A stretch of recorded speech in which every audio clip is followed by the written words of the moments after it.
Unique এই দারুণ পিঠার রেসিপি নিয়ে আসলাম। তো হ্যালো ইব্রিয়ান, আসসালামু আলাইকুম, আশা করি ভালো আছেন। এই পিঠাটার নাম আমি অতটা জানি না, তবে রেসিপিটা বলতে পারি। সো দেখতে পাচ্ছেন এতটা তুলতুলা, এত মজার একটা পিঠা। তো সর্বপ্রথমে আমরা যে চালের ভাত খাই ওই চালটাকে সারা রাত ভিজিয়ে রেখে এটাকে ব্লেন্ড করে নিয়েছিলাম।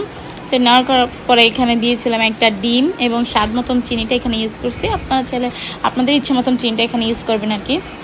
তো এখানে একটু লবণে দিয়েছিলাম, ওটা কি ভিডিওতে হয়তো বা দেখা যায়নি।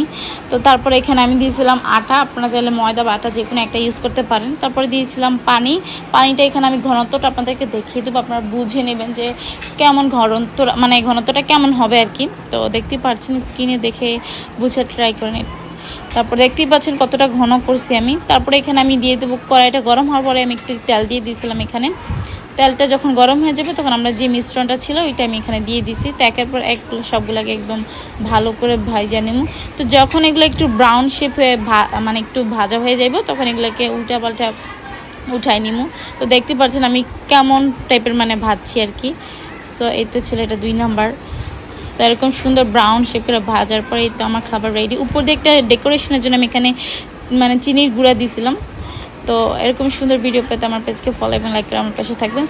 আসসালামু আলাইকুম, থ্যাংক ইউ ফর ওয়াচিং।